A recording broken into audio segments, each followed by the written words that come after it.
ফেব্রুয়ারিতেই ত্রয়োদশ জাতীয় সংসদ নির্বাচন। সারা দেশ প্রস্তুত হচ্ছে একটি অবাধ, সুষ্ঠু ও গ্রহণযোগ্য নির্বাচনের জন্য।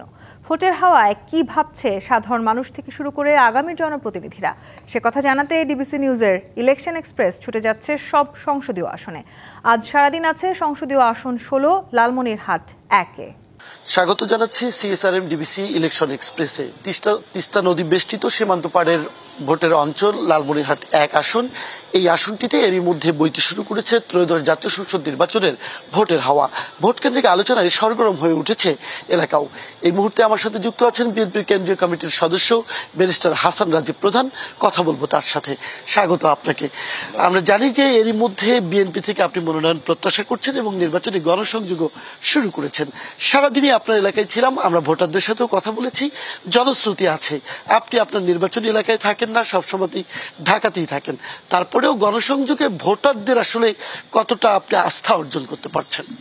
ধন্যবাদ আপনাকে। আপনি পেশাগত কারণে আপনারা জানেন যে আমাকে একটু ঢাকায় থাকতে হয়। আমি আইন পেশার সঙ্গে সম্পৃক্ত। আমার পৈতৃক নিবাস হলো অপর একটি থানা পাটগ্রাম। সেখানে আমার বাসা বাড়ি থাকার পরও আমি কিন্তু হাতীবান্ধা শহরে আমার আরেকটি আবাসস্থল তৈরি করেছি, যাতে করে আমার এই হাতীবান্ধাবাসী দূরে, এই 20 কিলোমিটার দূরে যে আমার সঙ্গে দেখা করতে না হয়।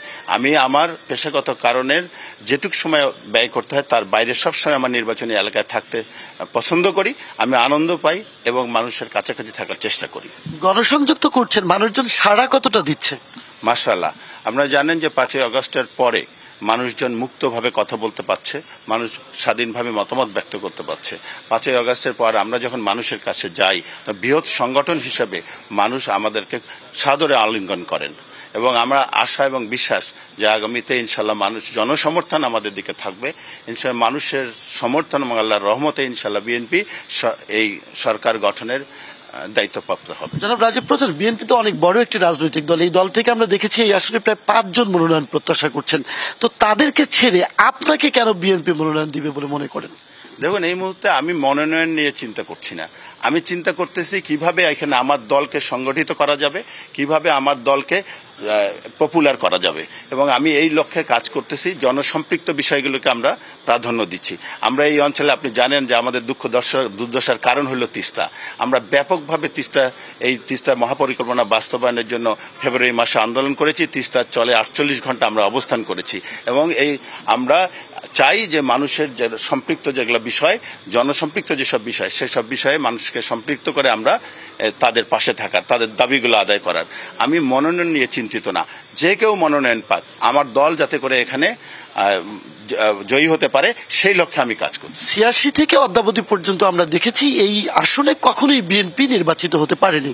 গেল 2018 নির্বাচনে আপনি বিএনপি থেকে নির্বাচন করে মাত্র 12,500 ভোট পেয়েছিলেন। এবার কেন মানুষ ধানের শীষকে বেছে নেবে? দেখুন, 86 থেকে এখানে কোনোভাবে, সেই সময় এরশাদ ফেবিয়া ছিল, এই অঞ্চলে লাঙ্গলের একটা জোয়ার ছিল। সেই জোয়ার ভেঙে আমরা এখানে ধানের শীষের আবাদ করেছি ইনশাল্লাহ। আপনি বোধহয় জানেন যে 79-এ কিন্তু এখানে একজন ধানের শীষের প্রার্থী বিজয়ী হয়েছিল এবং আমরা চেষ্টা করছি, মানুষ এই কারণে আমাদেরকে ভোট দিবে যে এখন যে সকল রাজনৈতিক সংগঠন আছে, সর্ববৃহৎ দল বিএনপি, এবং বিএনপির অতীত অভিজ্ঞতা আছে দেশ চালানোর। বিএনপি মানুষের কাছে পরীক্ষিত একটি রাজনৈতিক সংগঠন এবং বিএনপির সময় যে জনকল্যাণে কাজ হয় মানুষ সেটা জানে এবং মানুষ খুবই আশাবাদী হয়ে উঠেছে যে এই পরিবর্তিত পরিস্থিতিতে বিএনপি একমাত্র সংগঠন যে দেশের হাল ধরতে পারে। আপনাদের মিত্র দল জামাতের শক্তিশালী অবস্থান এই এলাকায় রয়েছে। আন্দোলন সংগ্রামেও আমরা তাদের অবস্থান দেখেছি। এবার মিত্র দল কিন্তু আলাদাভাবে নির্বাচন করছে। সেক্ষেত্রে ভোটের মাঠে কাকে ফ্যাক্টর মনে করেন? দেখুন, এখন আমার এক সময় জামাত বেড়ে উঠেছিল আমাদের কোলে এবং আমরা একই সাথে ছিলাম। এটা জোটভুক্ত আন্দোলন, তখন এটা রাজনৈতিক পলিসি ছিল যে এখানে জোটভুক্তভাবে ইলেকশন করার। এখন তারা তাদের এজেন্ডা নিয়ে যাচ্ছে, তারা তাদের কথা বলছে, আমরা আমাদের কথা বলছি। আমরা আমাদের আদর্শকে মানুষের সামনে প্রতিষ্ঠিত করার চেষ্টা করছি। জনগণ ইনশাল্লাহ আমাদের আদর্শকে বিশ্বাস করে, আমাদের উপর বিশ্বাস রাখবে, আস্থা রাখবে এবং আমরা নির্বাচনী মাঠে প্রতিদ্বন্দ্বিতা হবে।